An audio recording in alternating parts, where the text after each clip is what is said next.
Good afternoon, everyone. Welcome to our event, Religious Ethics in Dark Times, a Muslim-Jewish dialogue on Gaza. This is the last of our Gaza lecture series, and if Donald Trump and Marco Rubio do not shut us down over the summer, we plan to continue with our lecture series in the next academic year and for as long as is needed to illuminate this global crisis. We do have a freedom of speech policy that we're obligated to read before every event at Georgetown. So I'll ask my colleague, Jonathan Stupple, to read that policy. Good morning, everybody. Thank you for coming to this session. Georgetown University is committed to standards promoting speech and expression that foster the maximum exchange of ideas and opinions.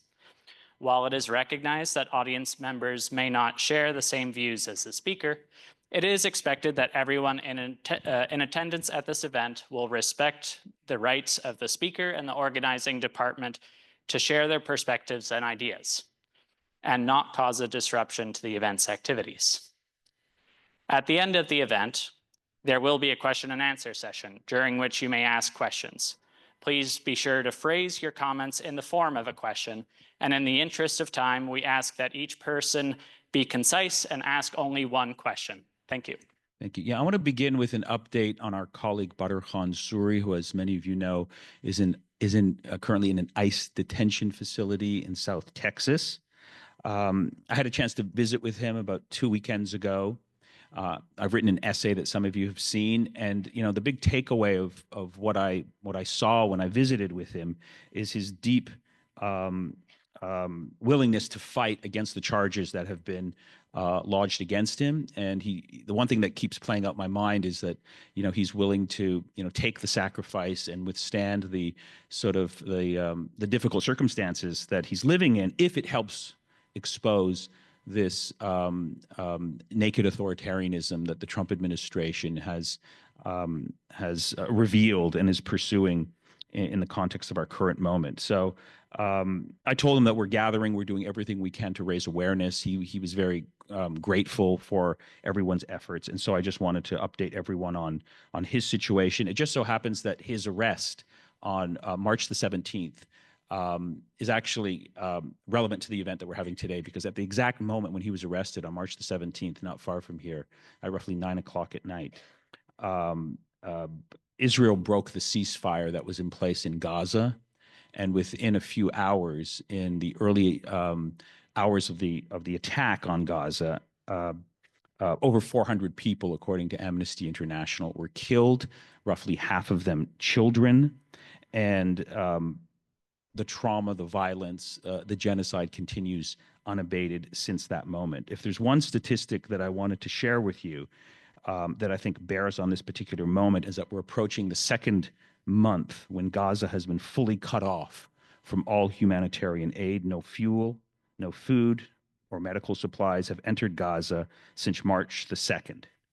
And future historians will record this particular day as day 571 of what is widely known as the Gaza genocide.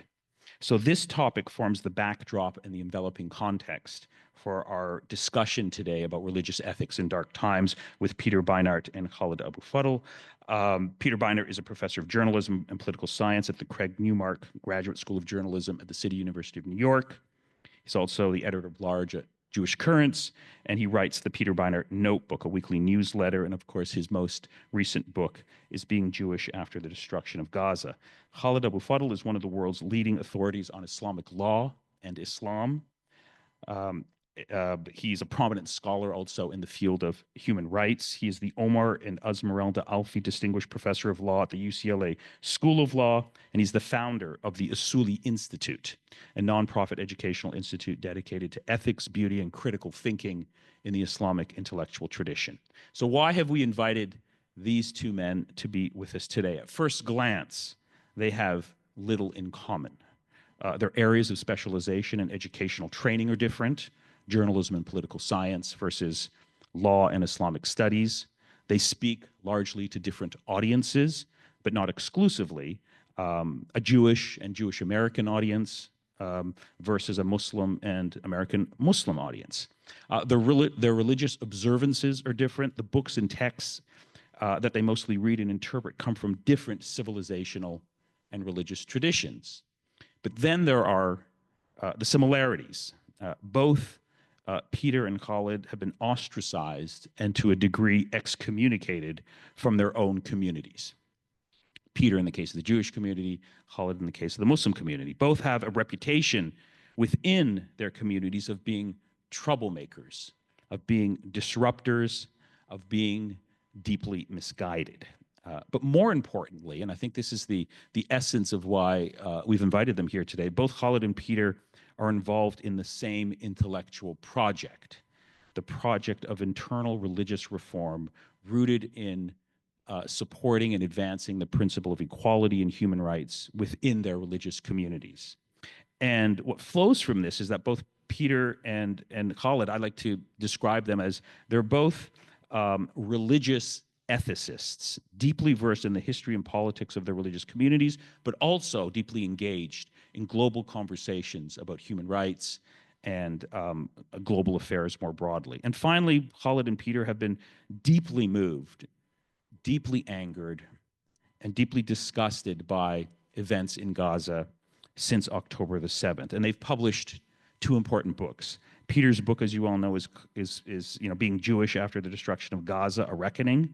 And Khaled's book, which we tried to order, but we couldn't get books here in time, but there's a flyer on the table outside. It's called The Palestine Sermons. And when I was rereading that book, and I think Khaled would agree, he could have titled that book with this title, Being Muslim After the Destruction of Gaza, A Moral Reckoning. So for all of these reasons, we've organized this event today. The format is that we're going to have a conversation. I really want to just facilitate a conversation between Khaled and Peter, and then leave time at the end for questions and answers. And then at the end, roughly around 1:30, I do have an important announcement to make.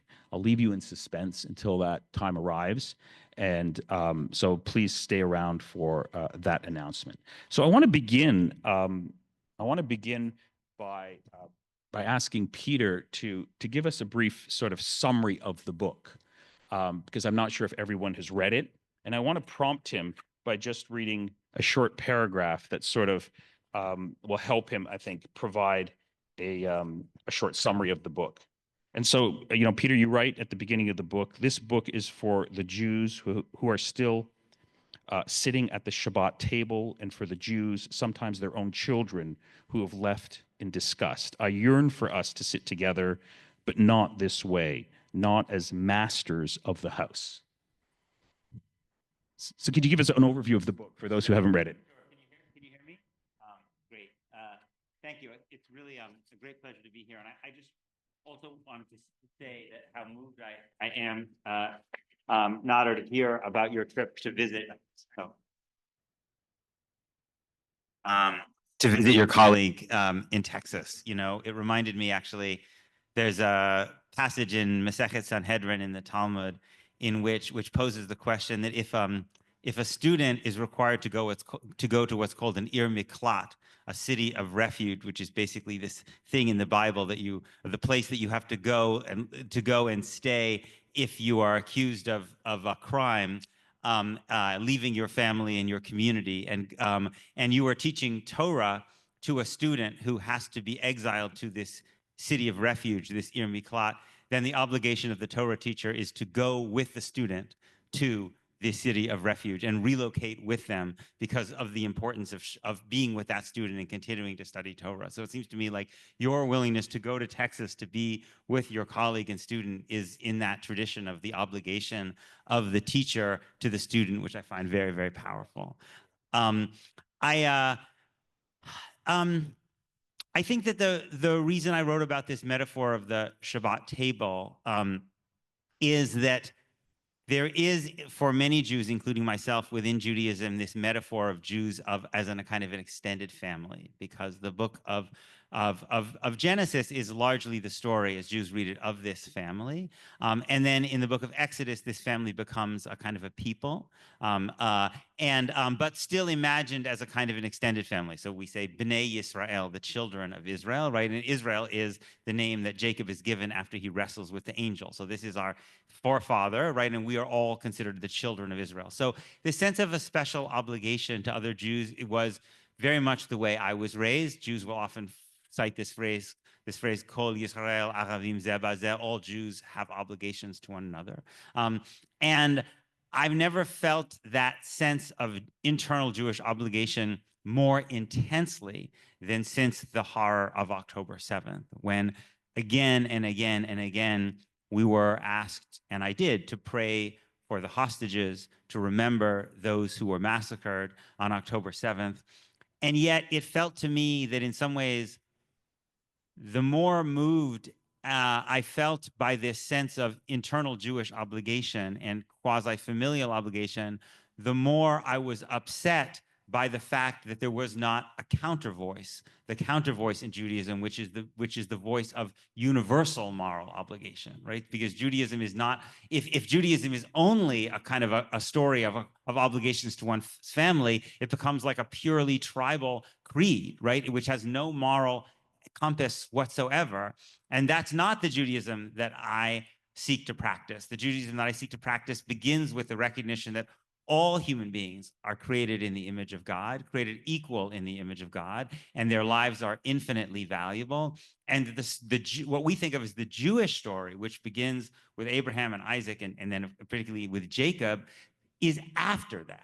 Right? That the first thing in Torah is the universal human being. And so I was trying to find a metaphor to capture the way in which I felt that I wanted to be part of a Jewish space in which I felt a common obligation to one another, but that the metaphor that came to mind was being at the Shabbat table. And being at a Shabbat table is one of the things that I yearn for every week, but it was like being at a Shabbat table when there were other people off in the corner of the room who were starving to death, who were bleeding to death, and that we were supposed to be enjoying our connection to one another while ignoring or even actually actively supporting the destruction and degradation of other people, which to me defiles the whole, which defiles the beauty of Shabbat and the beauty of Jewish obligation to one another. So Khaled, when I messaged Khaled and I said that we're doing this event, and I asked him in advance to read Peter's book, because Khaled is a voracious reader, I was told he already read the book. And so I want to give you a chance, Khaled, to sort of, having read the book, comment on what themes, what passages, what ideas sort of stood out in your own mind that you felt are relevant, that speak to this particular moment, both as a public intellectual, but also as an Islamic studies scholar.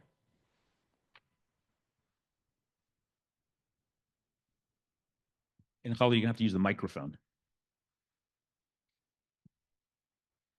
God, there is so much that, I mean, maybe this is a good sign of a successful book, that it provokes much thinking. And so some of the themes, I mean, and I'm just going to point or highlight some of the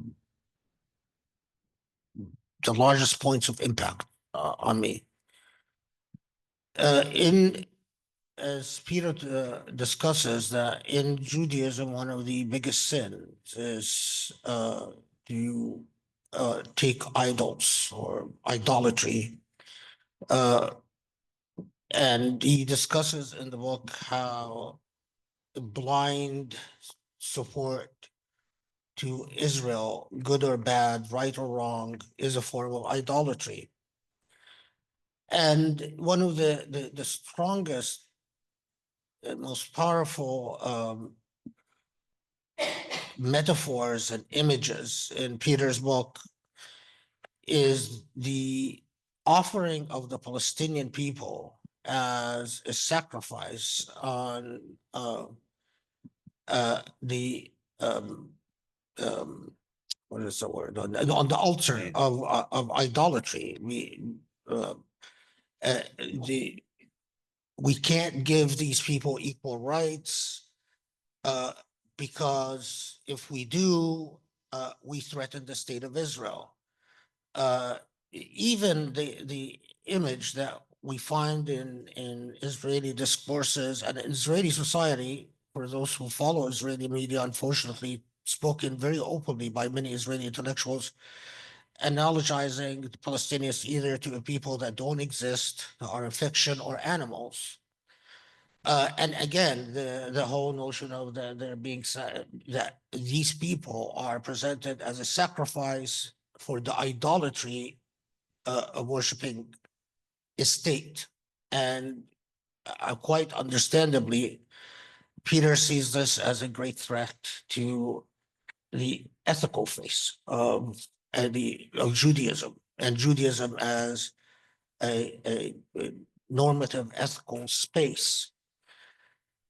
I mean, there's so much that I could say, but one of the most powerful things for me is that, and let me add, maybe I'll couple this and then because it helps the commentary. One of the other things that Peter discusses is uh, the imperative of self-determination for Jewish people, and what the self-determination means for a people that have been long persecuted and long targeted and long victimized. So a couple of things. There's an irony for a Muslim theologian here, and a painful one. In Islamic theology, idolatry is the biggest sin, if not one of. It is actually the biggest shirk. And in Muslim spaces, there is a different form of idolatry, but a similar form of idolatry, and that is idolatry of uh, blind worship for the authoritarian state and the despotic state. And the impact of that form of idolatry on Muslim spaces have been devastating.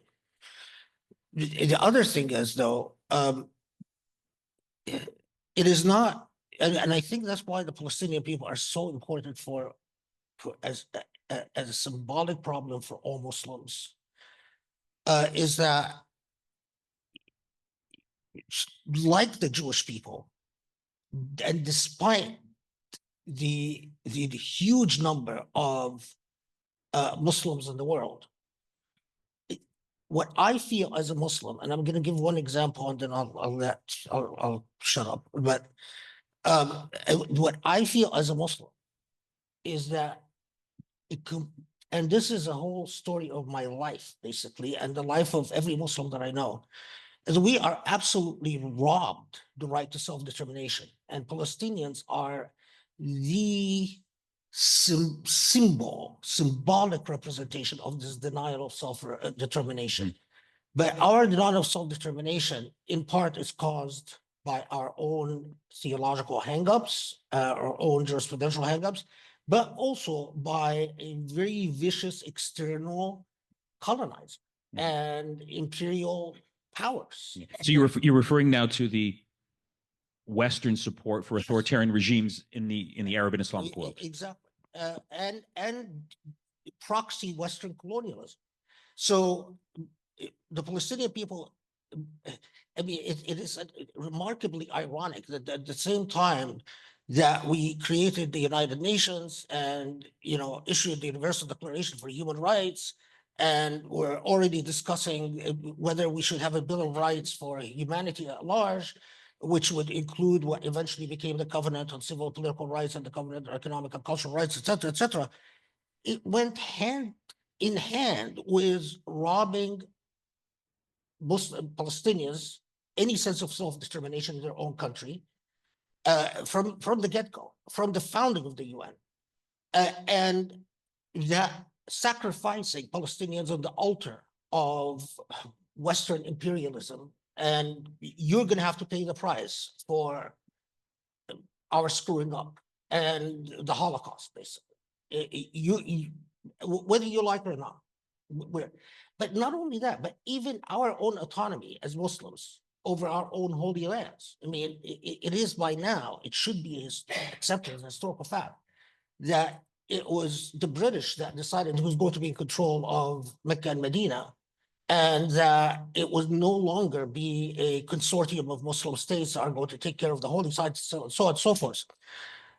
I'll add just one last thing. One of the most striking moments, and actually it's, I don't know if this will surprise Peter, but at the very beginning of his book, Peter is speaking to, of course, I don't know, he's speaking to a friend of his, and he's basically telling him, I miss you because I know that by taking this moral stand, you don't like me anymore, or, and he says to him, I see you as David Malter saw Reb Sanders, as a kind of fanatic, but there is a part of me that suspects it is your fanaticism like his, that has sustained our people in a pitiless world. I actually paused at this for a very long time, because while Peter's fanatic friend can be seen as a defender of the people, our fanatics in the Muslim world are imprisoned, tortured, and killed. And you can't even, it tries talking about a Muslim institution like the Khilafah or the Ummah or Sharia, even in Muslim spaces.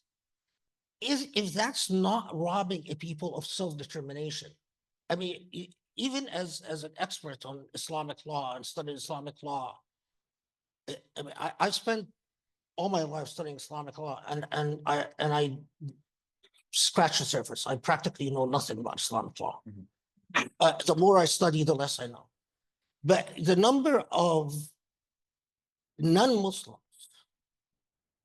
sometimes with the best intentions. I just had a colleague, without naming names, who was approaching me about something happens to be a Jewish colleague, and so when he communicates with me, he has to use the word Sharia, he has to use the word Ijtihad, and has to use the word Qiyas, as if he knows what he's talking about. If I don't know, how could he know? And the fact that he doesn't realize how condescending and belittling and a denial of self-determination when you co-opt the language and throw it back in my face as if you can master the nuances. When I am internal to the tradition and I can't master the nuances, that's the type of absolute lack of self-determination that, if we are honest, every Muslim feels in their heart. And the fact that we are told to do about what we are dictated, how we treat our extremists, how we treat they're not tolerated, they're not made presidents of countries, they're not given bombs and missiles and weapons to kill people with. We imprison them in Egyptian jails and torture them until they die, which is horrible at every level because it's a violation of human rights and obscenity. Peter, if you want to respond to any of that, you can, but I do have other questions here I want to pose to you. Yeah, I mean, I was very moved by this, and this is already a conversation that's provoking so many thoughts in me. I mean, this notion of having people speak about your tradition without really knowing anything about it, and also without having necessarily benevolent intentions. I remember so often since September 11th, turning on, Fox News or something like this and seeing someone on TV, like quoting something from the Quran, and, saying, well, this is why we have a problem with, Al-Qaeda or something like this. And when I study Talmud, I almost go through this exercise almost every second day. I imagine, my goodness, what if someone were quoting this passage on Fox News, how easy it would be for them to basically make all of Judaism look so terrible. Whereas the point is not that I think it's benevolent, but it's too complicated to understand in that kind of context, you know. And the other thing that really struck me about what you said is this linking of the Palestinian, the dehumanization and oppression of Palestinians to authoritarianism in the Arab world and the Muslim world, because so frequently what happens in Jewish conversations is if I say, I believe in the idea of a state that treats everybody equally under the law, people will say to me, always, they'll say to me, well, that's ridiculously naive, because look at the Arab and Muslim world. There are no democracies in these places. Minorities don't fare well. So how could you be so naive as to think this is possible, right? But so instead of actually thinking that there might be an interconnection between the authoritarianism of Israel, right, and the authoritarianism of Arab and Muslim governments, because many of these governments now actually are very close to one another, and thinking that maybe we should be in a common struggle against the authoritarianism of all of them for the principle of liberal democracy everywhere, the argument becomes, we have to have an apartheid state in Israel, because the alternative would surely be an authoritarian state, because that's the way the Arab and the Muslim countries are. Yeah, it's called the Abraham Accords. Yeah, absolutely. It's called the Abraham Accords. And literally, the way people in pro-Israel circles describe the United Arab Emirates, you would think it was heaven on earth. I mean, you know, in pro-Israel discourse. Yeah. Don't get me started, Peter, because we're not going to finish if we're going to talk about the Emirates and its linkages to the question of what's happening in Israel-Palestine. Look, Khaled, there's a passage that you have in your book that I want you to comment on, and then Peter, if you feel moved, you can sort of comment on what Khaled is observing here. So in your book on the Palestine sermons, Khaled, you write in the chapter, it's on chapter 24, you said, Gaza is a watershed moment. Everything has to change. Our approach to reading our sources has to change. What books we use must change. The way we read the Quran has to change. The way we relate to one another has to change. What is happening in Gaza and our powerlessness is a direct lesson from God. After Gaza, everything has to change. Nothing else matters. Could you explain what you meant by that passage, specifically the phrase, our powerlessness is a direct lesson from God? You know,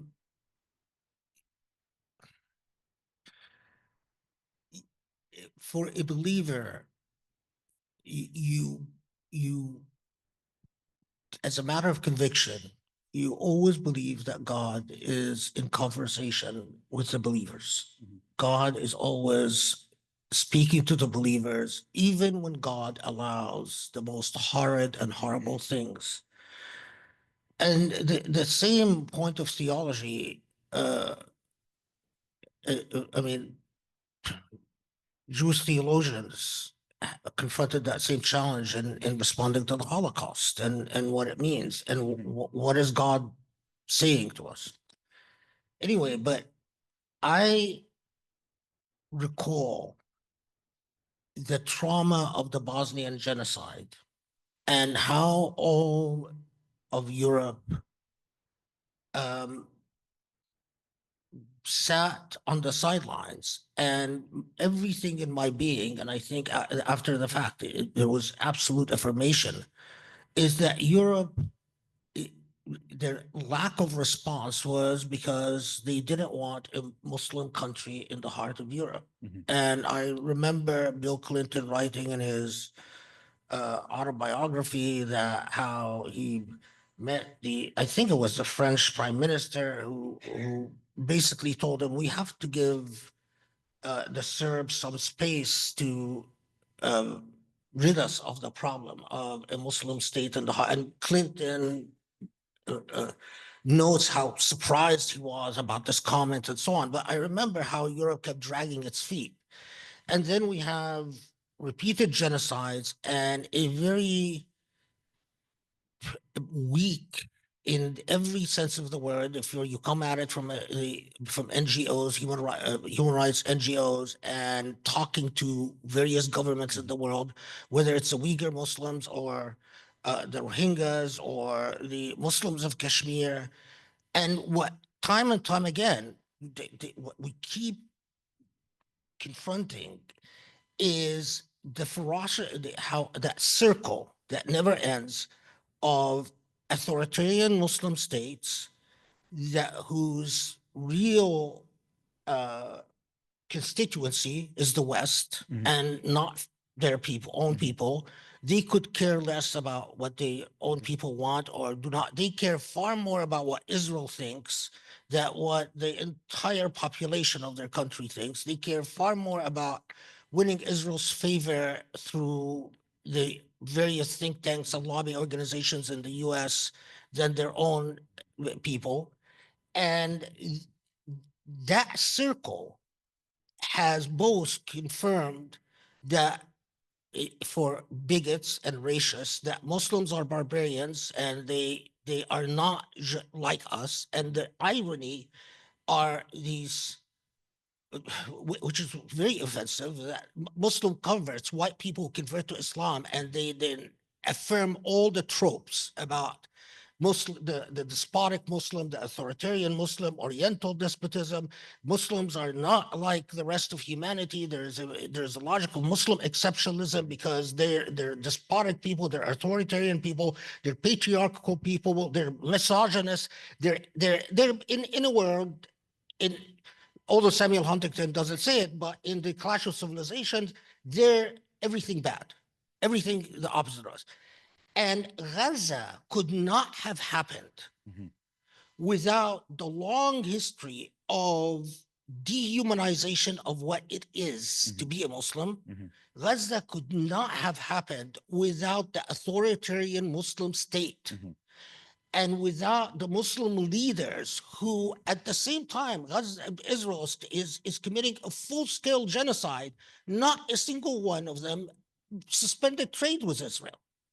Morocco increased its trade. Egypt increased its. Egypt is profiting off the genocide, making money, living it up. Saudi Arabia is dancing and celebrating and having parties and inviting, paying Hollywood stars billions of dollars, and so on and so forth. All of this affirms the idea that we're not really killing human beings. We're killing something subhuman. So if you are a Muslim, and this is a Muslim jurist and theologian, if you're a Muslim and you still think it's okay to stay quiet about MBS in Saudi Arabia or Sisi in Egypt, then I don't share a brotherhood with you or a sister. Then you're something else. You're not my Islam. I don't share Islam with you anymore. And if after Gaza and the obscenity of Gaza, plus the Uyghurs, plus the Rohingyas, and so on, you still want to discuss whether hijab is obligatory on Muslim women or not. I don't share brotherhood with you. I mean, I'm not a woman, so I'm not going to talk about it. That's first. This is, let those who are struggling with obligations, it's their business. But two, I frankly do not care whether God wants a woman to cover her hair or not. Because what I care about is that millions of women were raped in Bosnian rape camps. Millions of women are raped in Kashmir. Millions of Muslim women are raped among the Rohingya. The Rohingya rape statistics are insane. The harvesting of organs among the Uyghurs, and millions of Muslim women are raped in the genocide in Gaza as well. Because we have all the human rights reports and what survivors are telling us. And of course, the only way you can deny that is say, well, Palestinians are liars, like Arabs are liars, Muslims are liars. It reminds me of, as some anthropology of colonialism and Orientalism gets insane and says, well, Muslims can't really tell the difference between truth and falsehood because in their world, all facts are endlessly, limitlessly negotiable. It's like they have the souk mentality in their consciousness. What do you say? I mean, it's like this talk is obscene after Gaza. It's just obscene after Gaza. But yet, very respectable professors that have tenure in very respectable universities still publish this garbage and get away with it. And you can't get away with it about any other people other than Muslims. But Muslims do it to themselves by legitimating authoritarianism. Yeah. Or staying silent whenever Or an authoritarian regime commits these types of sort of atrocities or doesn't do anything to intervene in the context of Gaza. By somehow thinking that it's okay, that God wants them to be safe, and that safety leads to a path of anything moral, of any moral path other than the path of shaitan, the devil. I mean, if that's what your priority is, I stay safe in all circumstance, then good luck. Mhm. You know, Yeah. So one of the things that comes out in Peter's book, and when I read it very closely this weekend, several times, at least half a dozen times, I wrote in the margins Khaled's name because I thought these passages sort of speak to a lot of the work that you're doing, Khaled, even though this is a book very much about the Jewish tradition. And so one of the themes that comes out, and we've touched upon it already, but I want to dig deeper, is how does one engage in the project of an ethical reading of one's religious tradition that incorporates and includes a respect for people who are outside of the community in question, right? That's very much, I think, at the heart of Peter's book, and it's also at the heart of a lot of what you have written, Khaled. And so the question for Peter, and then I want Khaled to comment on it, is, what are some of the challenges in sort of making those arguments? What are some of the pitfalls? What's sort of the strategy that you use, Peter, when you're trying to engage with a community that has a particular history of trauma and persecution, but that history is then being interpreted and texts are being interpreted in a way that justifies the horrors of Gaza. So if you could just share with us your thought process when you're writing the book, when you engage in these debates within the Jewish community, how you sort of navigate that terrain to both not alienate your audience, but also with the goal of trying to engage in what I said at the beginning of this event, religious reform and ethical reform.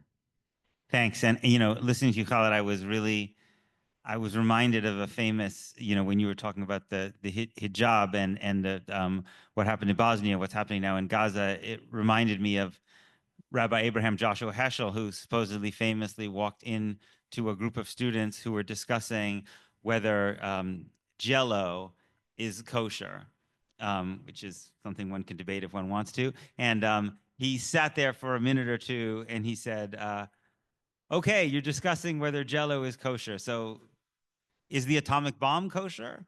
And I felt like that was the tradition that I felt, I was listening to when I heard you speak about the hijab. I think in a way,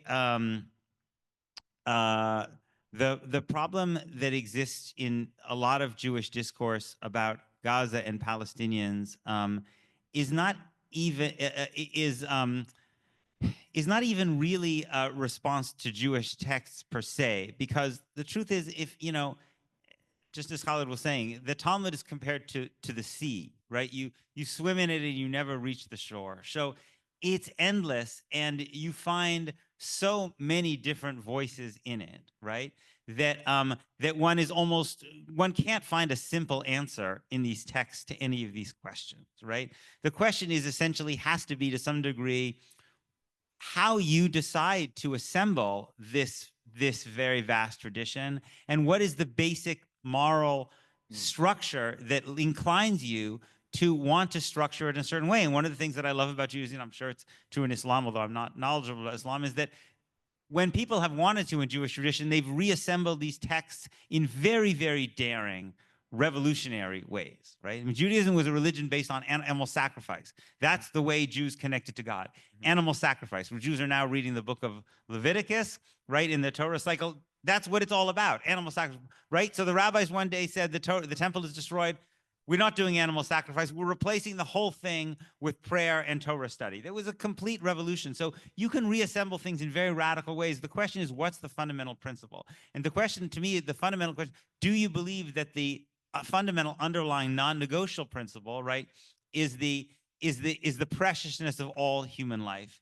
Because all people are created by one single God, right? That in Jewish tradition says that we have one God because so no one can say my father was greater than your father, which is to say, you are children of a lesser God.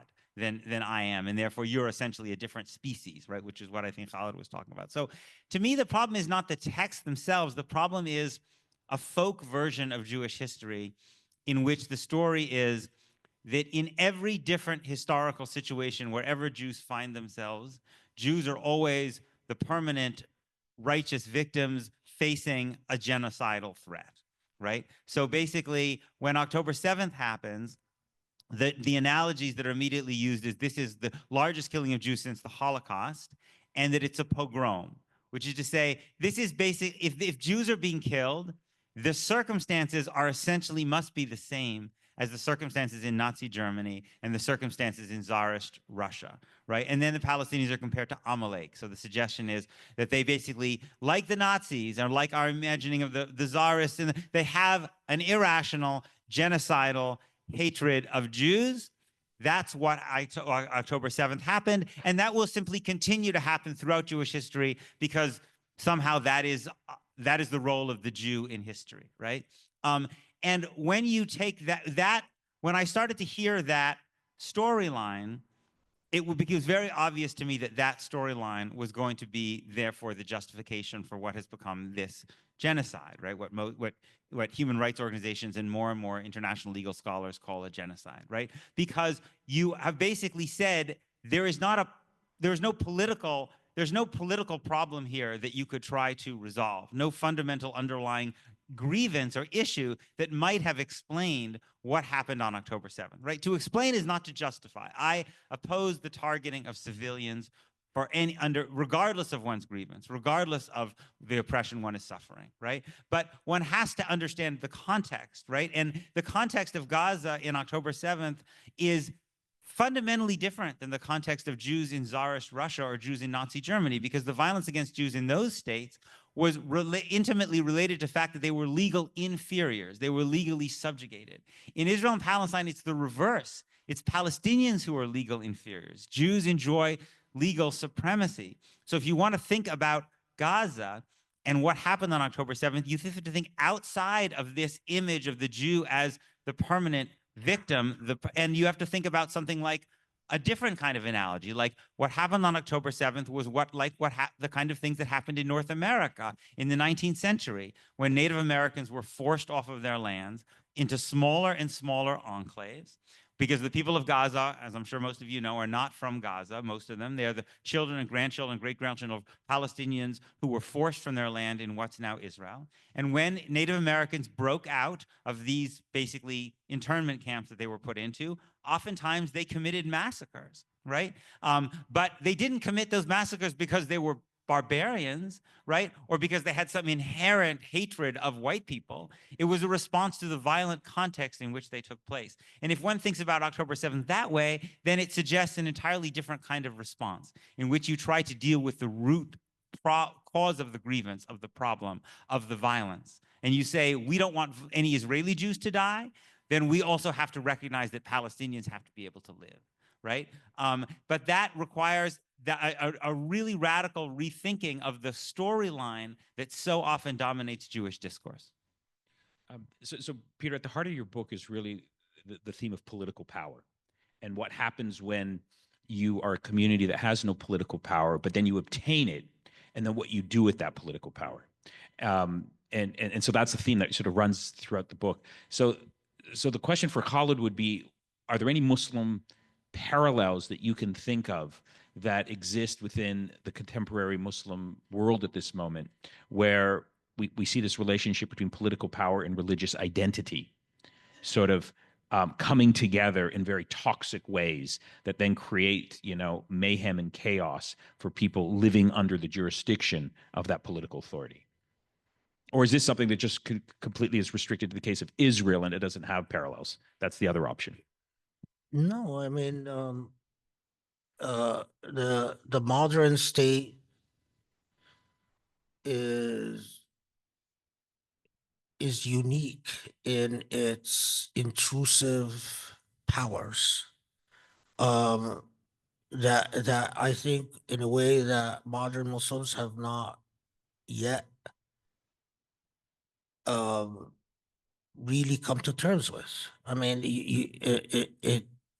the modern state and the powers of the modern state requires a rethinking of so much of the political theology of the Islamic tradition.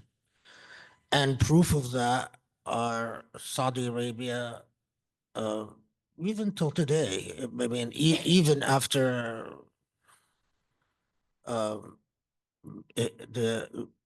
it's sort of reinventing its tradition, claiming that it wasn't founded on as much religious theology as Saudi Arabia was indeed founded on. And in other words, even after MBS, but still, it's and Iran. And so I think what's the irony is that the modern Muslim experience also teaches that how toxic power could be for any religious theology. And I mean,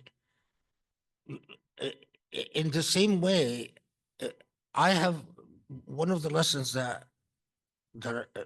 were very hard to come to terms with as an immigrant to the United States was that I would um, come to know Jewish colleagues and friends and get very close to them, and then I would and admire their ethical thought and their thinking when it comes to American law and American constitutionalism or philosophy. I was a political science major as an undergraduate, and a lot of my professors obviously were Jewish, and so I admire their thinking when it comes to democratic theory. But then see how when it comes to Israel, all this morality and ethics and so on would become crippled. And suddenly the same person who's capable of extremely critical thinking and sharp analytical insight when it comes to American constitutionalism becomes as if intellectually handicapped when it comes to Israel. But the same thing you confront with Muslims when it comes to political power. Whether they're Egyptian and they love going home back to Egypt in the summer, and they want to make sure that they don't run afoul of whatever government, and so they become they mold theology and law, or whether it's because they don't want to cross Saudi Arabia because they like going to Umrah or to Hajj, or whether they have family that works in Dubai or makes money by so the and that's I mean that's it's fair to say that in many Muslim spaces my marginalization is exactly because I poured the light on this point. Yeah. And uh, talk about the impact it has on Muslim theology and law. So the corruptions of power is nothing new, but when I think of a just God, and in the Quran, and this is something when reading your book, because in the Quran it says very explicitly, it doesn't hint at it. It says very explicitly that unless you pursue justice and testify for justice, God will replace you with another. So I mean, it's like you Muslims are God's people right now, but remember, if you don't do your job, God will replace you. God doesn't need to hang his fortunes with illusory people, with the people who betray justice.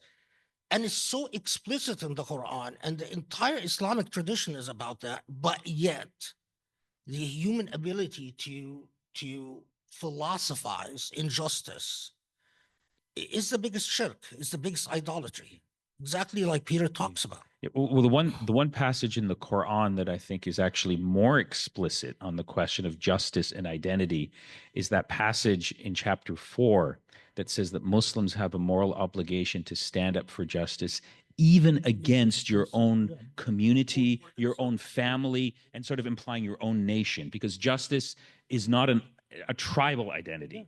It's above and beyond, your particularist, definition of who you are in your community, which in many ways, when I was reading Peter's book, that passage came into my mind, because that's exactly what Peter is doing in terms of trying to interpret, Jewish history and Jewish texts in an inclusive way, in a non-tribal way. And Peter, if, in Judaism too, I mean, one of the questions that Jewish thinkers is like a very standard thing for Jewish thinkers to say, is to ask the question of, well, there's a line that says Noah was righteous in his generation. So one of the interpretations of that was Noah was righteous by the standards of his very bad generation, which was the generation of the flood, but he was not as righteous as Abraham and Moses. Why wasn't he as righteous as Abraham and Moses? Was because when God wanted to destroy the world, Noah did not argue with God, right? Whereas Abraham and Moses argued with God in defense of the people. And in the case of Abraham with Sodom, not his own family, right, but the destruction of others, right? So that there's an obligation to argue, argue, and not even when it requires arguing with your own God or your own people. And I think that this notion about, if I can just add one more thing, this notion about the idea that God will replace you, reminds me of something that I feel like is so dangerously conflated in a lot of Jewish thinking today, which is the idea of the holiness of the land and the holiness of the state, right? And to me, the idea, they are just in connection to, parallel to what you're saying, instead of them being the same, they're actually completely the opposite, right? That essentially, like, if Jews believe that there's a holiness to the land of Israel, then that holiness, because there's certain rich commandments that can only be done there, then the holiness means that the holiness is not dependent on what state is there, but that the state should be judged against the particular holiness of the land, so that an oppressive state is even more an abomination if it's in a land that is especially holy than if it were somewhere else, right? So that if a state is practicing apartheid and genocide, right, rather than that state being seen as sacred, it's even more of an abomination for such a state to be doing that on this land, which Jews consider to be holy. Can I, one of the other things that your book left me reflecting on, you talk a lot about in your book about how the same folks who tend to be Islamophobic will also be anti-Semitic, and how dangerous it is to hitch your wagon with the right wing and so on.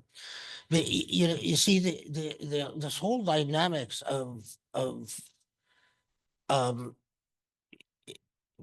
uh, the race conflict, and so think of this parallel. You have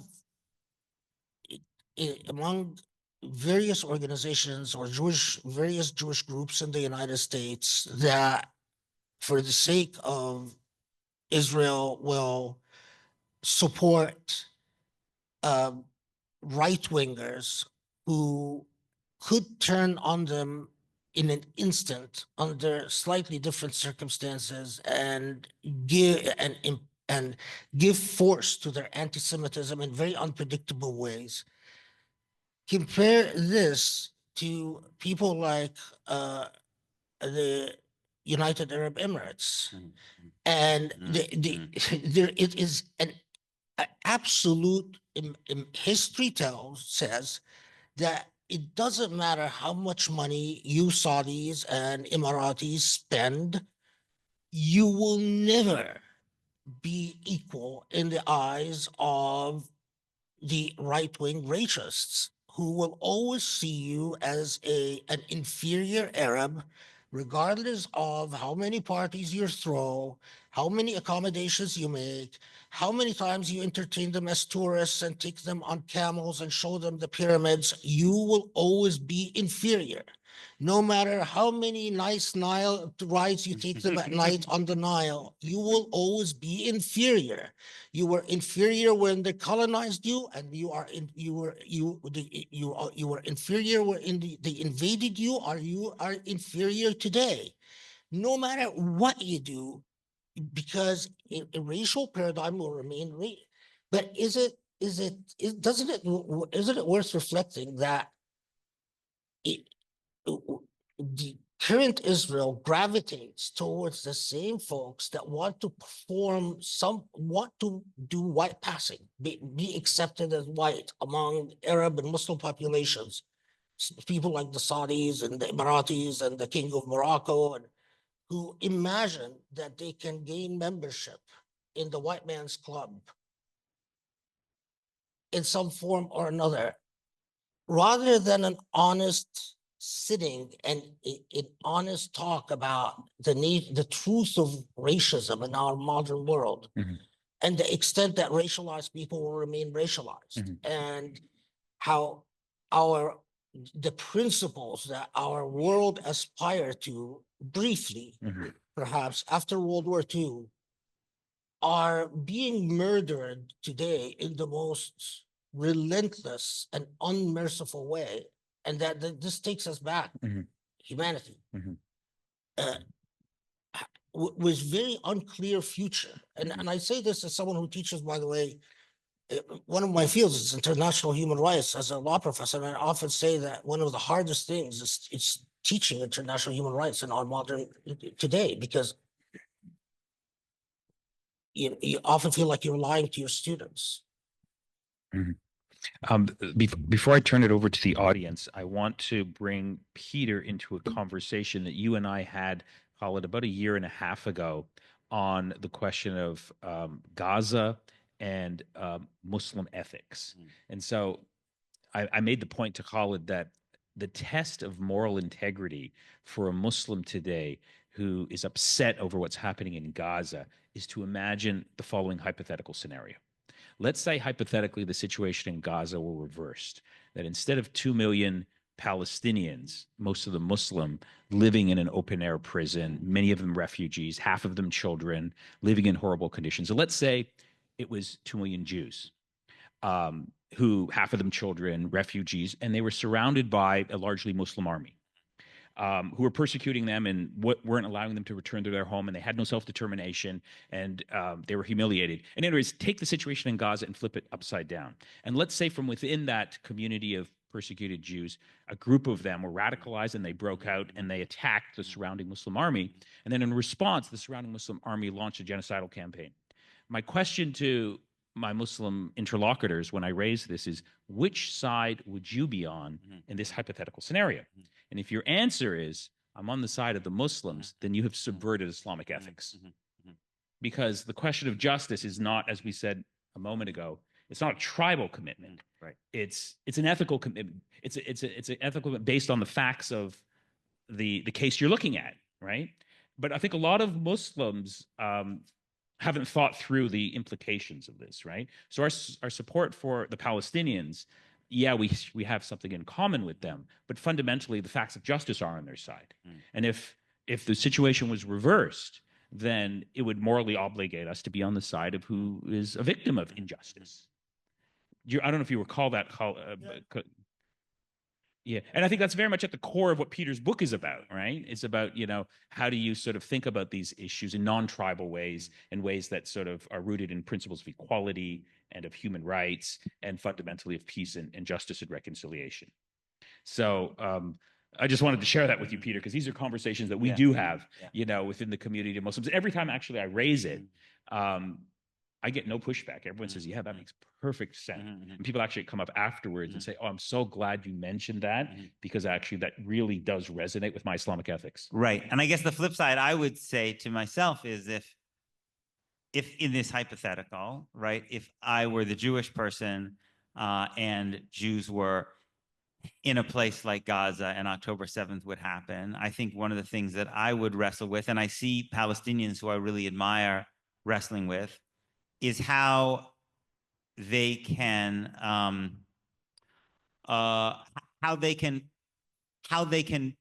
be critical, right, of an attack that targets civilians for killing and capture, without playing into this discourse of dehumanization, right, and without therefore making it seem like it's okay to then deny humanitarian aid, to destroy the hospitals, to destroy the buildings, to basically commit what, again, I think is increasingly being understood as a genocide. So that seems to me a really, really difficult position to be in, right?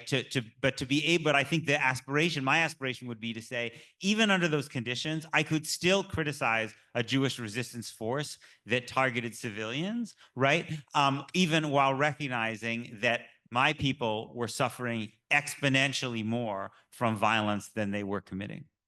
So let's open the floor to questions and answers, because we have about 25 minutes and we have a very polite and patient audience who's been sitting there. So I see, yeah, go ahead. Mike? Yeah, if you could use the mic. And anyone who wants to ask a question, we have a microphone. You can start lining up there on both sides, actually. Go ahead, Khaled. I don't know, how to put the issue of even not just the challenge of human rights, but the challenge of creating a tolerant narrative that makes space for others. And the whole, I mean, one of the striking things you mentioned in your book, I think it's a JDL that says, in your book you talk about, there's a Zionist organization that says basically God promised Palestine to Abraham, and Abraham is the first Jew.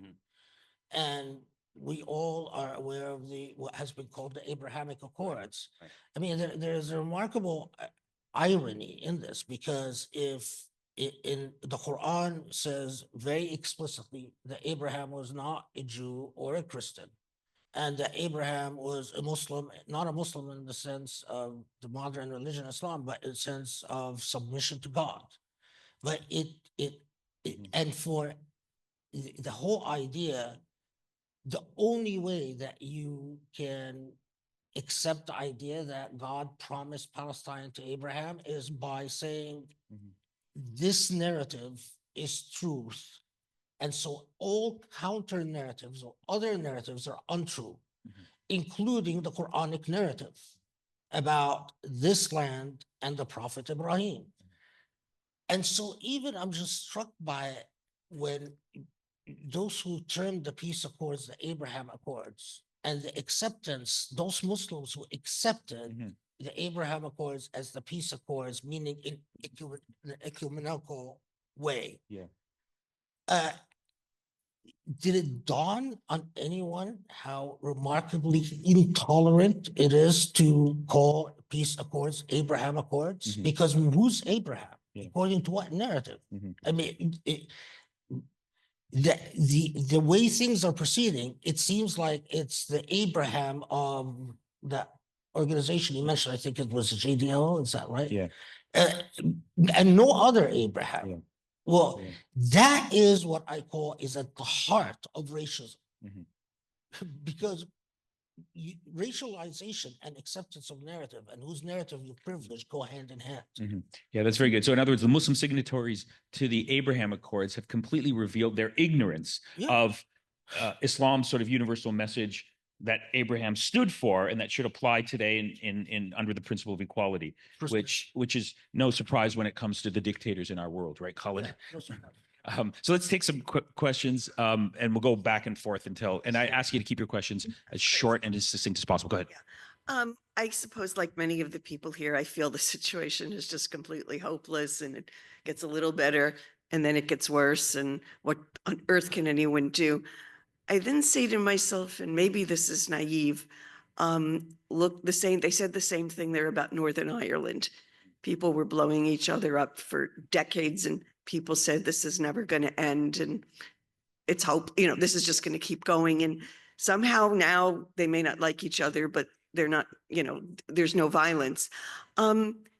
Is there possibly anything that we can learn from that situation? Well, Peter, you actually talk about Northern Ireland several times in the book. Yeah, that was for me. It's not a crazy out of the, I thought you were going to tell me I was nuts or, Yeah, one of the Stupid. things that right, I think one of the things that I was trying, because my book is in some ways written for a Jewish audience.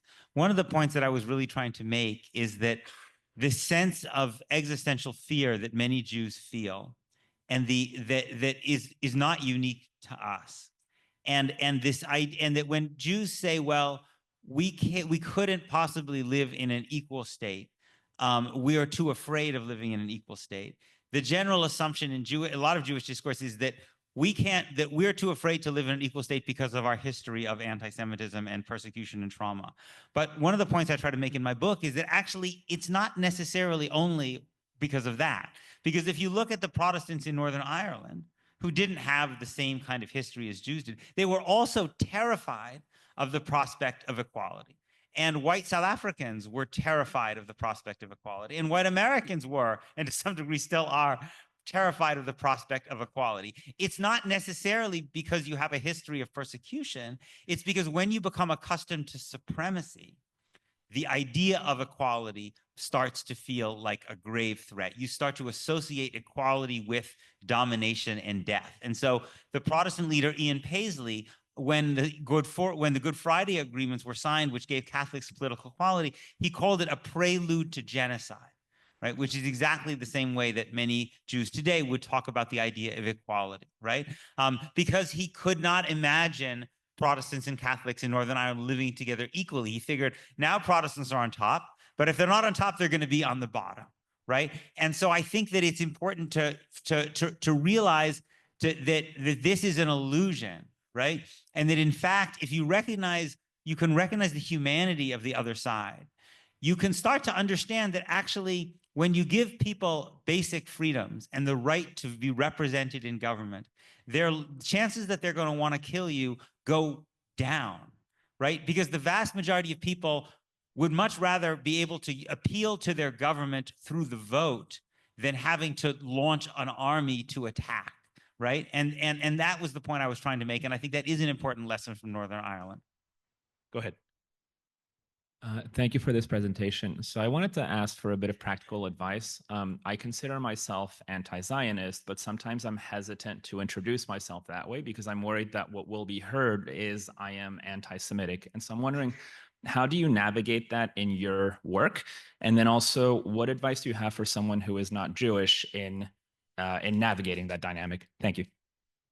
I don't want to monopolize this, so I hope some of the other questions will be for Khaled. I mean, the first thing I would say is that I really despise the idea that in order to have a position and to act when it comes to Israel and Palestine, you have to be Jewish, or for that matter, Palestinian, or anything, right? First of all, you're American, so your money, your tax dollars are you being used to fund the weapons that are destroying Gaza, right? Secondly, all of us have a right to have moral positions about any place in the world as human beings, right? And in fact, it's fundamentally necessary. If the only people who've been protesting the Vietnam War were people who had a particular connection to Vietnam, or people who've been protesting apartheid, were people who had a personal connection to South Africa, these movements could never have succeeded, right?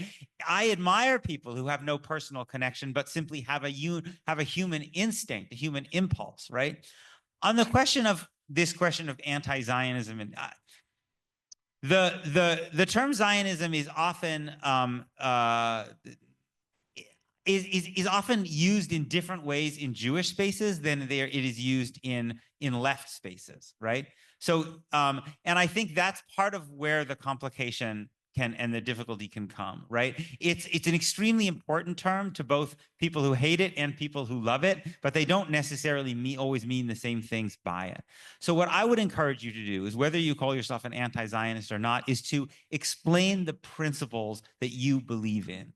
Right? So say if your principles are that you believe that Palestinians and Jews should be living alongside equally, and there should be historical justice for past wrongs, say that is your principle, right? Because you might be surprised there might actually be people who consider themselves Zionists who would say, I also believe in the principle of equality between Palestinians and Jews. Now, my own view would be that it's actually not possible to reconcile the Zionism that existed since 1948 with that principle, right? But then you can have a conversation exactly about that. That would be my advice. Let's take one word. Okay, Nigar, you're next. Yeah, and then we'll go to an online question. Thank you so much for a great event, Nader. Peter, great to see you. Can you, whoever, speak to sort of the machinery also that, holds this up, apartheid? You speak to the moral side of it, which is completely, like one of the key pillars, but also as an extension of U.S. foreign policy, genocide and apartheid wouldn't be possible without the arms, without the financial support from this country, without the political support, without all the UN Security Council vetoes that the U.S. provides. Can you speak to that and also to the policy maybe? Do you see a shift coming in U.S. policy? Because we see, for example, the new generation of American Jews are taking a completely different shift to the point that the right wing is considering them a threat and that it needs to be something that needs to be worked on, etc. But do you think this change in the mindset, in the narrative, in some of the coverage, the campus encampments, I think speak to that, is going to be translated in a shift in policy anytime soon, which will eventually, you need the hard power also to change, not just the morality. Thanks. Yeah. I mean, I think there is, we don't know what the future of American liberal democracy looks like, right? So we don't know, and we have a political system even before Donald Trump in which shifts in public opinion don't necessarily translate very well into policy. If they did, we would have had gun control a long time ago because most Americans want that, right? But what I do think is possible, and what I hope could be the case, is that if we look at other social movements in American history, they usually start outside the electoral political process, but then they often enter the political process. So if you think of the anti-war movement in Vietnam, which it entered the political, these were people, student protesters, other protesters, and then they became they powered the Eugene McCarthy campaign in 1968, George McGovern's campaign in 1972, and then the Democrats who were elected in the midterms in 1974 also from that energy were the ones who cut off U.S. support for South Vietnam. If you look at the Occupy movement, which emerged in 2011, for a brief period, there were these like Occupy encampments in like hundreds of cities, and then it just kind of fell. It disappeared like the encampments. But then that energy powered Bernie Sanders' campaign in 2016, which actually affected Joe Biden's policies that he enacted on domestic policy and on trade policy. So I think it's entirely possible that this energy, this shift in consciousness, which is not going away. I mean, it may be that people are, that there's been a shift in consciousness among many, many people, especially young people, for whom supporting Palestinian freedom is now an integral part of their political identity. And I think if we have a Democratic politician in 2028, again, it's terrible to have to think about having to wait that long, but and that politician looks out at the other Democratic presidential candidates and they see that they're all basically taking an AIPAC position. And they look at the polls and they see that the vast majority of Democrats don't support that position because public opinion inside the Democratic Party and also among independents is shifting very rapidly. That they could see a political opportunity in the same way that Howard Dean in 2004, when he was running against all these candidates who supported the Iraq War, he saw an opportunity in taking a different political position. It's very hard to do this at the congressional level because you can't raise enough money at the congressional level to compete with the money that AIPAC and other groups are putting in. But if you're a presidential candidate, like Bernie Sanders or Howard Dean or Barack Obama, you can raise so much money from small donors if you capture people's imagination that you can compete financially, even with the billion, the money they're putting in. And I think such a candidate could change the Democratic Party's position and end unconditional U.S. support for Israel. An online question before we go to the next one in the room. This is a question for Khaled. I have a practical question for Professor Khaled's powerful call for confronting authoritarianism in the Muslim world. Since dissent is strongly punished in places like Egypt and Saudi Arabia, is your call then for people who are living in relatively free countries? In other words, do they have, what's their more, they obviously have a bigger moral obligation. Could you comment? Yeah, I feel knowing how oppressive and how suffocating. I mean, you know, we often say you are raised with fear in your drinking fear in your mother's milk. Just sort of a bad translation, but that's how you grow up thinking of politics as trouble.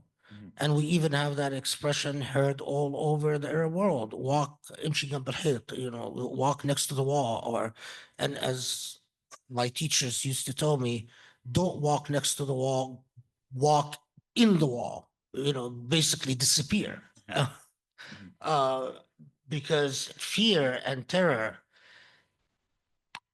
I think it is, and this is again, I speak from a theological point of view, that any Muslim who God has given the privilege of existing in relative safety, relative freedom in the West has an obligation to all fellow Muslims to fight autocracy and fight dictatorship. I've been active with Human Rights Watch, as you know, for 30 years. And sometimes people think I'm just, you know, being a propagandist. But inside Human Rights Watch, I keep, you know, because I meet a lot of secular Arabs or more secular, whatever, who come and say, you know, they assume just because I'm working with Human Rights Watch, I must be a-religious or anti-religious. Most of the Arabs and former Muslims that I meet in Human Rights Watch are like that. And when I tell them I'm actually got involved with Human Rights Watch because of my Islam, because of my deen, not despite of my deen, whether Muslim or non-Muslim, they don't know what to do with me. Yeah, like when I disrupt Human Rights Watch meetings and say, oh, I need to do Dhuhr prayer, and I go in the corner of the conference room, Allahu Akbar, and I pray. And you know, I've heard, including, unfortunately, people who grew up Muslim say, think like that's so gross. Like, what the hell is he doing praying in? You know, why does he have to disrupt the meeting to go in the next room? Yeah. But that's what is, I believe, theologically required of Muslims. God didn't put you in the United States so you can buy an extra house or so you can enjoy your summers on the Red Sea and whatever, or, you know, go home and brag about, you know, be treated as special because you're the guy who has the American passport, and the family has the American passports, and keep, you know, speaking Arabic with all types of punctuators, all types of American words.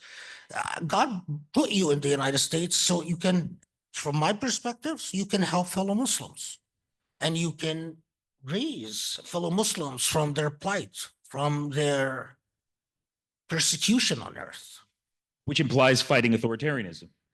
Exactly. Right. It- And then, of that's course, the only tragedy. way it can Yeah. happen. Then, of course, the tragedy is when we go into our Muslim spaces, this type of talk in most mosques of confronting authoritarianism is effectively banned. But that's a separate topic for another day. Go ahead, sir. First of all, I would like to thank you all for your really kindness to come and to teach us about the facts you know. First of all, my name is Jawad Saim. I came from Charlotte, North Carolina as visitor for here. I am Palestinian, born in 1941 before the creation of the so-called Israel. I want to tell everybody here, Jews, Christians, we were living all together, Jews, Christians, and Jews. When we went to school together, we were living in peace together until the creation of the state of Israel.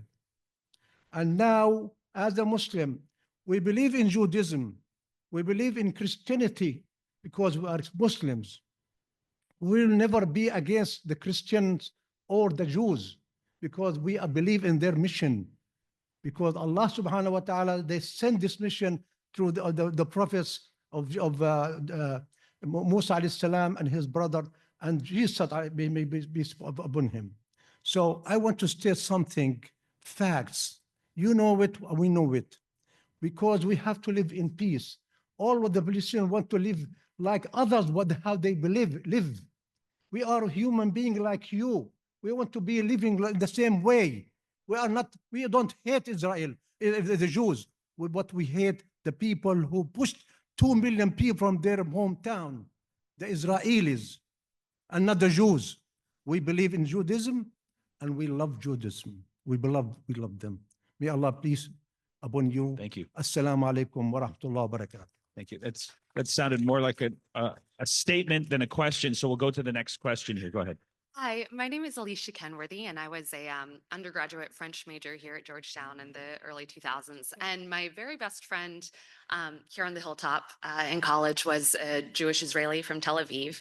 And at the time, I knew nothing about Palestine. And it wasn't until I went to Israel and Palestine in 2016 and visited Hebron that my eyes were open to the Palestinian cause. And that created a big rift in my friendship with my Israeli friend. And so I really appreciated your book, Peter. I accessed a lot of what I've been trying to tell my friend in a language I didn't quite have access to. So I sent him a copy. I don't know if he's read it. But another one of my really good friends on campus was a French-Algerian woman named Dorothée Myriam Kalou, and she was an assistant to Dr. Esposito in the Muslim Christian for Understanding. And she published a memoir in French that came out in Paris shortly after October 7th. And it's a memoir that grapples with her reconciling her identity. She has an Algerian father and a French mother, and she's reconciling her identity as part colonizer, part colonized. And she revisits periods of the Algerian War that are lesser known or understood. Her father grew up in a recruitment camp during the War for Independence. And reading her book really reignited my interest in the Algerian War. I took a course on it here at Georgetown, and if I'm honest, I think a lot of it went over my head at the time, but I returned back to Lowinger Library, and I've been reading so much about that period of history. And the more I read, the more parallels I see between what happened in the Algerian War for Independence and what we're seeing right now in Israel-Palestine, both in the political discourse that was happening in mainland France and happening here in the United States, and also how the war was waged, just the complete disregard for human rights, the use of armed resistance, torture, mass displacements. And one of the parallels that's really striking to me is, we talk about the different meanings of from the river to the sea and how that creates fear in the average Israeli, and how it represents one thing for Palestinians. And then in France, or in French Algeria, there was this slogan that you had to leave Algeria by suitcase or by casket.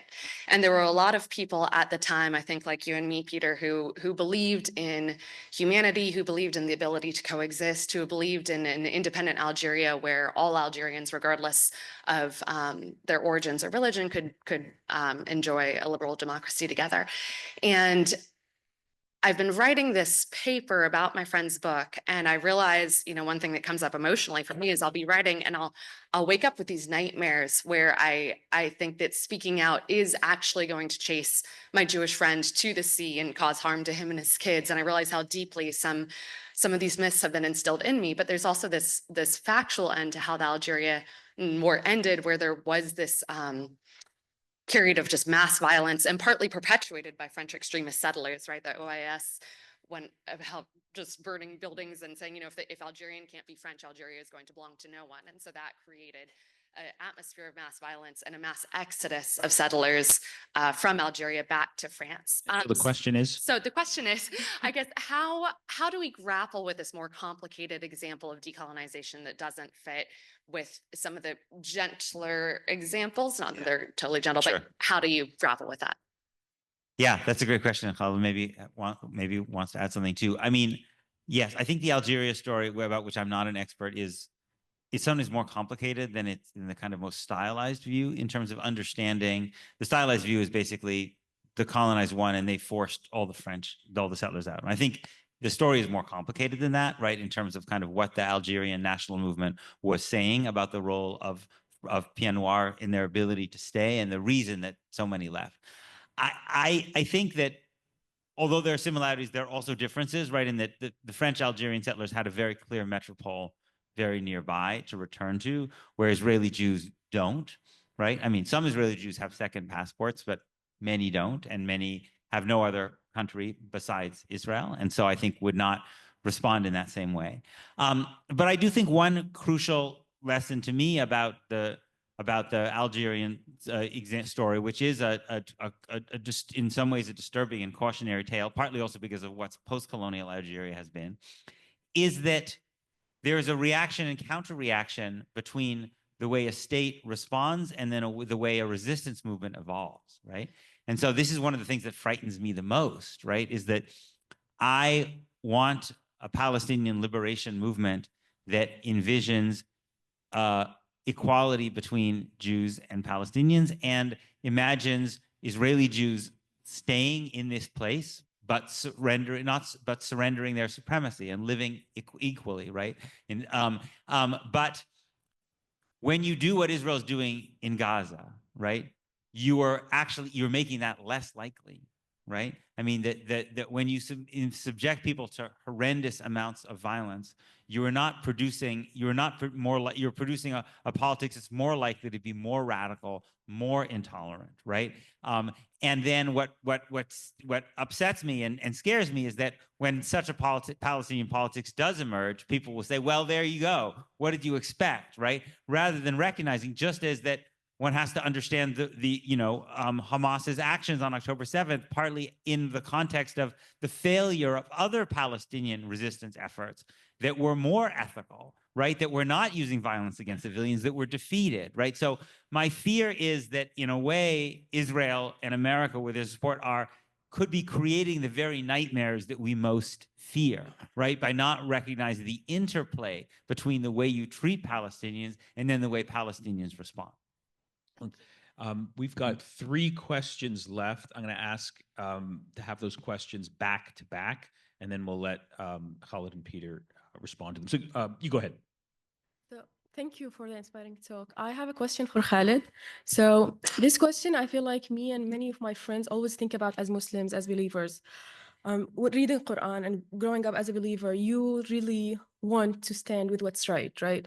But when you see a lot of injustice and you're powerless and you can't do anything, you have like deep moral injury and you feel sometimes you're not moral anymore. So my question is, and you also talked about the need of raising your voice because you as a Muslim, you will be tested. You need to stand with what is just, right? But you also, on different levels, you will compromise your safety for that. So I think, do you have is there a point when you are compromising for your safety make you unethical? Or is there an indicator or an advice or guide? How can you deal with this moral injuries that you have? And how can you navigate this moral injuries and also your safety, compromising your safety and all of this? I feel like many people have this question. I don't know if you have an advice, something that can help them think about it. Thank you. Thank you. Go ahead. Yeah, thank you very much. My name is Suri Simila. I'm a Fulbright visiting scholar from Indonesia who is currently doing research at ACMCU, Georgetown University. So my question is going to Dr. Peter. Actually, I totally agree with you that the Hebrew Bible, which in Christian we call the Old Testament, has a lot of teachings that support peace and justice. But then how do we deal with several texts in the Hebrew Bible, such as the book of Joshua, that is telling us about the invasion of the Canaan in the past, in the frame of the holy war ideology or the harem ideology in Hebrew, in order to wrestle the Holy Land. And to what extent this kind of ideology used by the Jewish people in the context of the genocide of the Palestinians in the Gaza. Got it. And Thank then you. my last question is, Can we limit it to one question? yeah, one. What is the, I think it's important to ask, what is the ethical response of the Jewish leaders dealing with the genocide of the Palestinians in Gaza? Okay. Thank you. Those are 2 questions there, Yeah, so 2 you can questions take from it as one. Last yeah. question. Great. Thank you so much.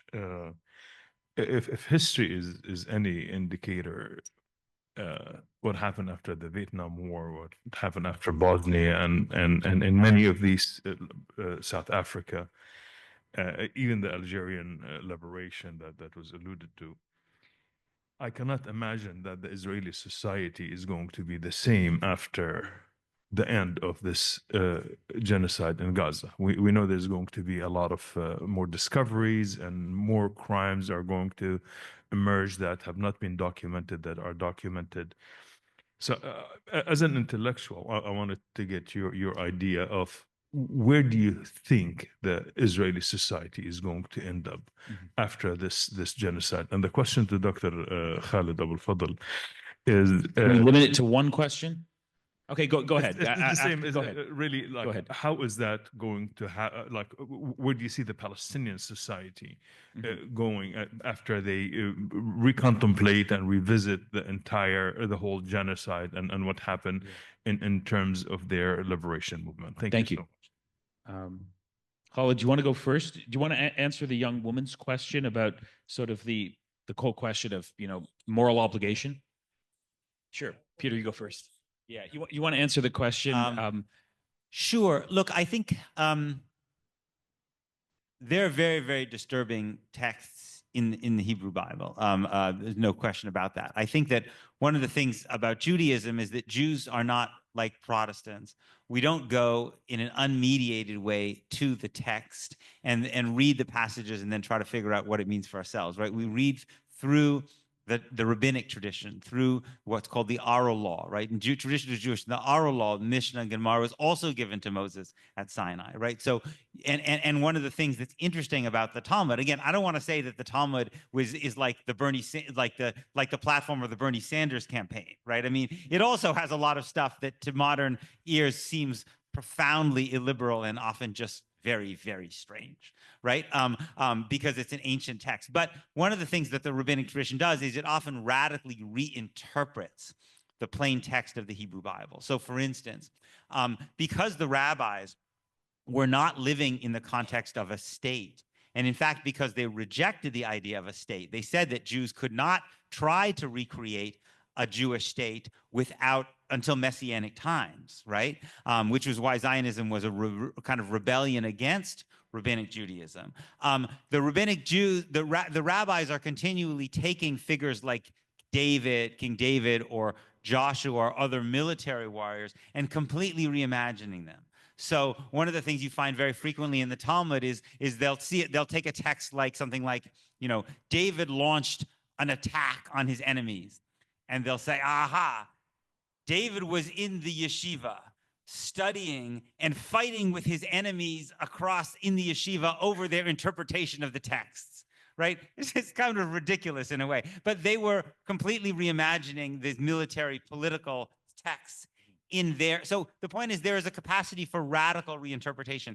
In a way, Zionism is very Protestant in the way it, and often quite hostile to the rabbinic tradition. So David Ben-Gurion, who was not an observant Jew, loved the book of Joshua, actually had a study group about the book of Joshua, as I mentioned, right?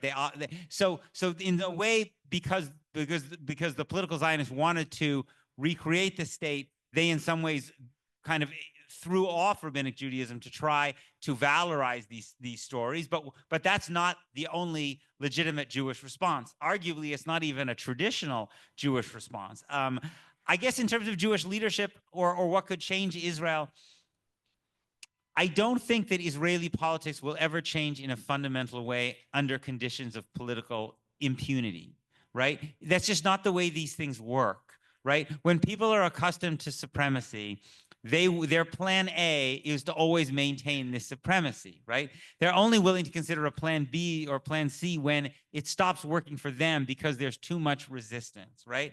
I think if Israel is allowed to continue on its path for future years, Israel will move towards trying to produce what I would call an American solution to the Palestinian problem. And by American solution, I mean the 19th century American solution to the Native American problem, which was not creating a two-state solution along the Mississippi River. It was destroying the population, right? And so we see Netanyahu wants to expel all the Palestinians from Gaza, right? The only way that that's going to stop, and then Israeli leaders would have to contemplate the idea of some move away from Jewish supremacy, will be if there are economic and judicial costs that Israel is forced to comply in some way with international law. And that has to be led by a shift in US policy. And American Jewish leaders have to stop standing in the way of that and stop calling for everybody, and stop calling people who believe in the application of human rights and international law, stop calling them anti-Semites, because it's actually because fighting for equality is not bigotry. It's the opposite of bigotry. Khaled, last comment to you, and then I have a closing statement. Okay. Look, the troublemaking part of me, my short advice to young Muslims is don't listen to your parents. I mean, I'm sort of serious about this because your parents, if they're immigrants and they've grown up with dictatorship and despotic societies, there's a generational trauma that covets safety and looks for safety. One of the very striking things as a professor, believe it or not, now approaching retirement,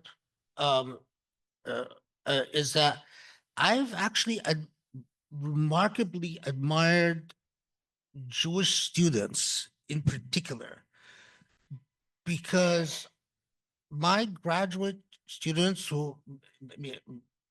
I can't think of a single Jewish graduate student who asked me about, or we're all knotted up about career options. They sort of, they're the ones I've worked with have always been very brave, and if they believe in something, they pursue it as a matter of principle. My experience with Muslim students are very different. Muslim students are always worrying about the first questions I get, if they're doctoral students or SJD students, or is about job prospects and whether there are good career options or not. And in part, there's a reason for that, and this has to do with this informs what my advice is. I realize that part of what the ethos of social bravery and moral bravery are helped by the fact that you have a community, the Jewish community in the United States is actually quite generous when it comes to donating money to causes that serve the Jewish people or serve even the causes of minority groups in the United States, civil rights. By contrast, the Muslim community is extremely stingy, remarkably stingy. And Muslim capital is remarkably cowardly. Muslims do not donate to anything that matters. They don't donate to academia. They don't donate to political causes. They don't donate. If they donate to think tanks, it's think tanks. The same doctor that creates a think tank will donate to that think tank because they're the boss. Every Muslim, this is part of what dictatorship and despotism teaches. Every Muslim doesn't trust intellectualism and doesn't trust intellectuals, and doesn't trust scholarship. They only trust themselves and people like them. So the doctors basically want to be the thinkers, the jurists, the fuqaha, the everything. And when we produce fuqaha, they're not the cream of the crop. Let's be very honest. It is actually the bottom feeders. It is the losers, intellectually the losers, who become the imams and the religious leaders. It is not the brightest, and it's not the most gifted. So yes, Israel will not change unless the era of impunity ends. And the era of impunity will not end unless things in the United States and in the West change. And that will in turn not change unless Muslims become a real power and a real force that counters and balances the narrative. And that will in turn not change until Muslims themselves change their ethos of despotism and fear and their obsession with control. And so, if you truly believe in God, then trust that whatever God, and maybe God wills for you, that you experience a lot of trouble, including unemployment and shortage of means, and perhaps whatever God, if you truly trust in God, the real jihad in our age is not to carry a gun. The real jihad is exactly this: to say, I'm pursuing the ethical path, the moral path. I know that the Donald Trumps of the world will target me. I might even get doxxed and have a hard time finding employment, but I believe in an afterlife. And so that's why I say don't listen to your parents, because Muslim parents, well, first thing they tell their kids is, oh, in Islam, yes, yeah, you rely on God, but you have to, God helps those who help themselves, and whatever all of us Muslims are very familiar with. And that's why most of our parents are doctors and engineers, and not anything that has to do with the intellectual or moral world.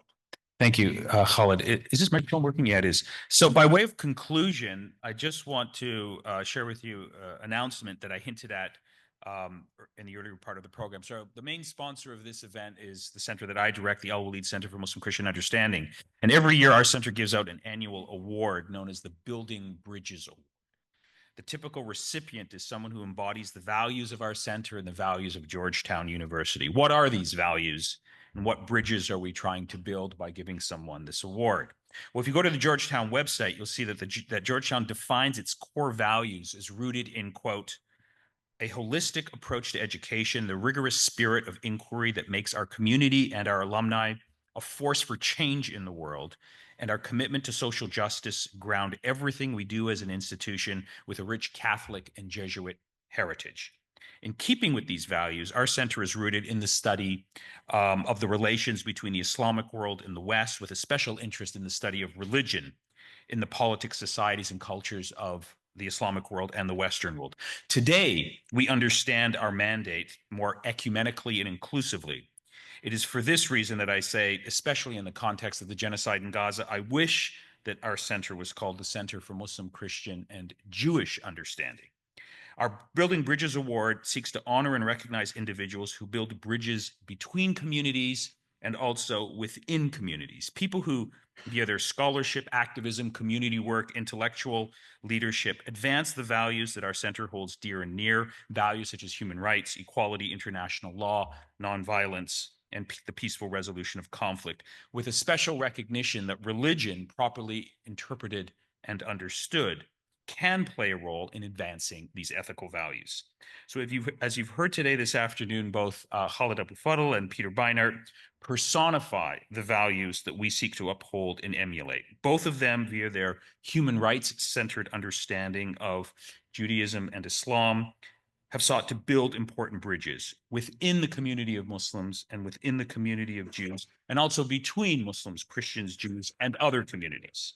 So it gives me great pleasure to recognize their accomplishments and to jointly award both of them the 2025 Building Bridges Award. Please join me in congratulating them for this recognition. And so we've commissioned a local artist to create two paintings by virtue of a gift. The artist's name is Asma Ghanem. She created these pieces of artwork that Jonathan is about to present. These actually are not the actual artworks. We're going to mail them to you, but we wanted to have something for a photograph for today. So Jonathan, if you could sort of give Peter and Khaled their awards, we want to take a brief photograph before we end. So if you could just give them each. So the first gift that's being presented to Mr. Beinart is a landscape view of Jerusalem with Al-Haram al-Sharif and the Weeping Wall and a number of also churches in the background there. And the gift that we're presenting to Dr. Khaled Abou Fadl is a very famous image of a Palestinian, an elderly Palestinian woman clinging to her olive tree as it was being destroyed by occupation forces. And we hope that both of these images really speak to the heart of Dr. Abou Fadl's and Mr. Peter Beinart's work, and we really honor them and appreciate them.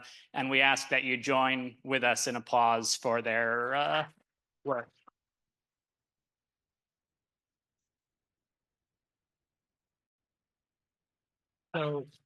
So that wraps up our event. I just wanted to announce that Peter tonight is doing a conversation with Mehdi Hassan at Busboys and Poets downtown, and Khaled is doing an event tomorrow on Gaza and the problem of political tyranny in the Islamic world. So those are two more events that are happening this week. Thank you, Peter, for coming. Good luck with the book tour, and of course, Khaled, you're going to be with us for a few more days. You're also giving the Jummah Khutbah prayer on campus on Friday, so we're looking forward to that as well. Thank you all for coming.